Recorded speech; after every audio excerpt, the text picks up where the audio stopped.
far as Kirby games go on the Nintendo Switch, they brought one new unique character to the entire genre, being Morpho Knight. A very mysterious character that we've talked about over and over again, and of course wondering if it was ever going to return again after Kirby Star Allies. But of course, we do see the character return again in Kirby in the Forgotten Land. But this time, it even might be canon this time, actually adding to the actual story and lore of Kirby as we know it, and potentially seeing him even more in the future, and maybe even having a game dedicated to this mysterious species as well. Today, I want to take a second to actually talk about what's going on with this character as they do return in this game, and how vital this return actually is for the future of the series, and what it could actually mean for Kirby and his friends later on. What's the point of this butterfly menace returning? What exactly is this point of his return? Well, we're going to talk about the entire thing today. Before we get started, thank you guys so much for your recent support on the Kirby videos. Once again, I just cannot stop thanking you guys. You guys are loving it, and I love covering Kirby content. It's been so much fun, so if you want to see even more,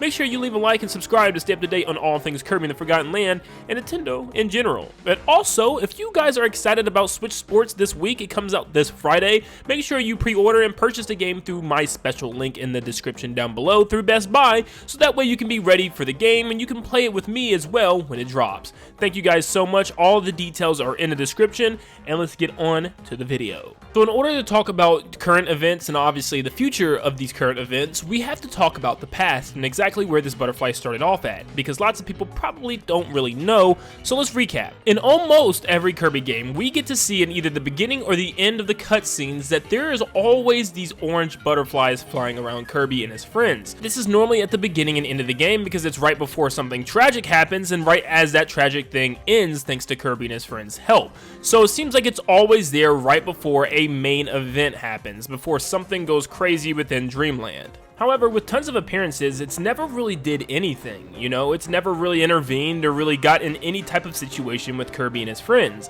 except for Kirby Star Allies. We see a warrior return once again in the form of Galactonite, and Galactonite comes back multiple times throughout the series in order to fight everyone, as he is kind of summoned through these portals for some reason. This poor guy just keeps coming back to life when he probably just wants to rest.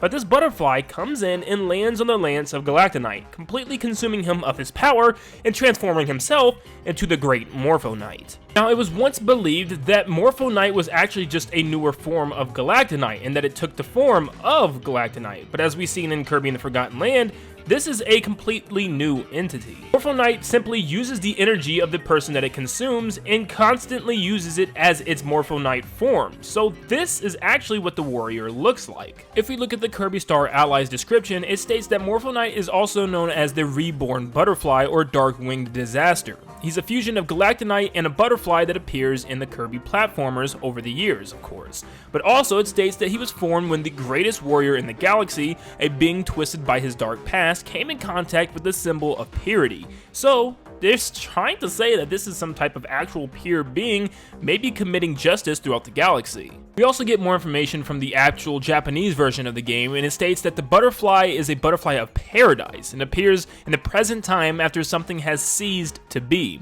along with the constant mention of it being some type of judgment creature, you know, bringing upon Judgment Day. In Morpho Knight's pause screen descriptions as well, its regular battle-themed title, this seemingly implies that the butterfly is being of judgment of sorts that decides the fate of those who perished, although this is not confirmed. So it seems as if this creature is trying to play as if it's some type of god figure that controls whether someone deserves to live or perish. Maybe if they break some type of rule too often or too many times, it's just too much for him and he has to actually step in and intervene. We know Galactonite has returned multiple times through various different events and different wormholes and dimensional rifts, and maybe they decided finally it's time for him to perish, and maybe he's just breaking the rules of the timeline or something. One thing that I actually wanted to bring up was the TVA, or Time Variance Authority, from the hit show Loki on Disney+. This kind of had Loki breaking the timeline of the Marvel series, and the Time Variance Authority, which was like a governing system of time itself, had to step in, and literally the show was about them judging Loki of his fate based on his actions messing up the timeline. And I feel like Morpho Knight is really the same thing here. He's judging everybody of their fate slowly, and once you pass that limit of something that you're not supposed to do, he steps in. Maybe that's why he's watching over Kirby and his friends, waiting for them to do something that's kind of out of the timeline, and he steps in to intervene. But Kirby and his friends have done nothing wrong, at least not yet, so he hasn't done anything to them. But he has found different creatures that maybe did something that wasn't supposed to happen in the natural flow of time, so he had to step in and take their power. Maybe Galactic Knight was supposed to return in all the times that it did, but that one time in Star Allies was something that wasn't supposed to happen, and he's exceeded his limit of comebacks, and Morpho Knight had to finally intervene to get rid of the creature once and for all. Now moving on to Kirby and the Forgotten Land. I'm sure you guys are well aware of the post-game content of this game already and what exactly happens.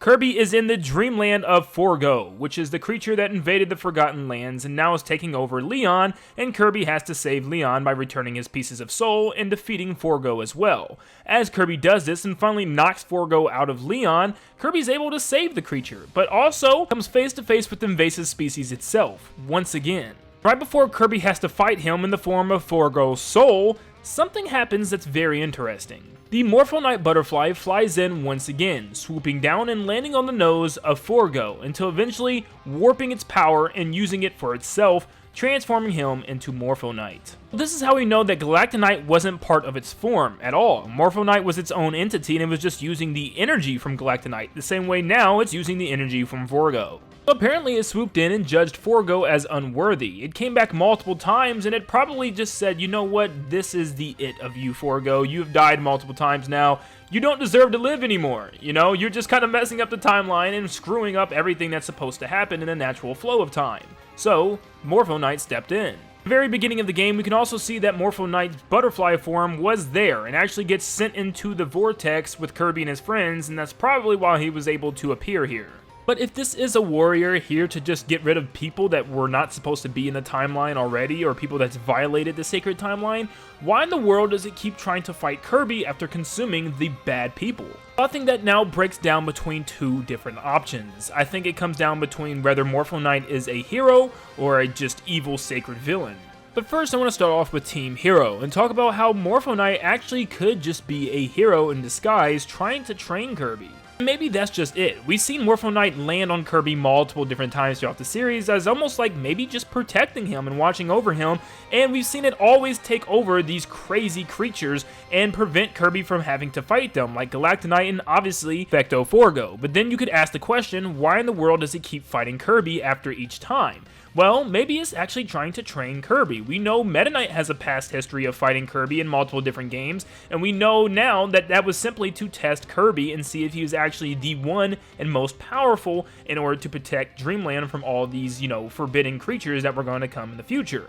So it was just training Kirby, and the same thing with Morpho Knight. Maybe it's training Kirby for something, even bigger coming in the future. Maybe it knows of a galactic threat so wide and so big that it's going to need to train Kirby through multiple different games before it can eventually get to that point. We also know when it's defeated, its energy kind of evaporates and goes inside Chaos Elphalus, a new formed version of Elphalus thanks to the energy Morpho Knight, which makes me believe that this creature is more neutral instead of being this giant ancient evil that Kirby has to constantly keep defeating.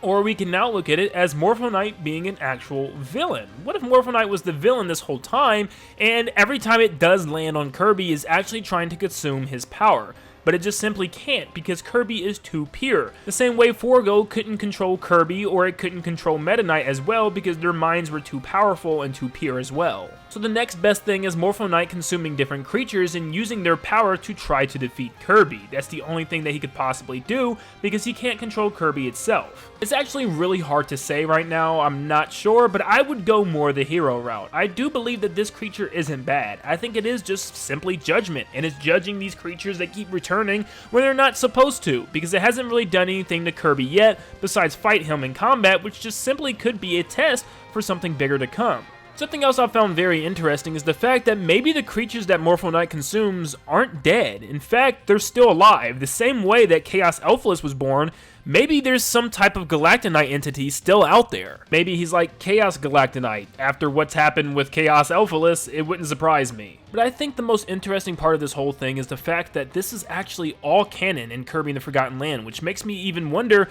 if everything else that we've seen with Galactic Knight and even Morpho Knight in the past has also been 100% canon. This is very interesting now, especially since this happened, you know, in just a post-game content instead of a side mode. I know a lot of people are probably very upset that Galactic Knight hasn't gotten his, like, official canon mode or anything in Kirby before this, but you know, maybe he's still alive, maybe we'll see him again, I don't know. But yes, Galactic Knight is a very strange creature, and I'm wondering if we're going to see a whole game dedicated to its species or something. That would be really cool, and maybe it has a whole story of its own that we're going to get to learn a lot more about in a future game. But of course, let me know down below what you guys think about this character. Do you think we're going to get more information about him in the future? Do you think this character is a bad character or a good one that's just trying to train Kirby? Let me know your opinions in the comments down below, and thank you so much for tuning in. Make sure you leave a like and subscribe if you guys want to stay up to date on all things Kirby and the Forgotten Land, and turn on notifications so that you guys are ready when I post. Thank you so much for tuning in, and like always, I'll see you all on the next one. See you guys.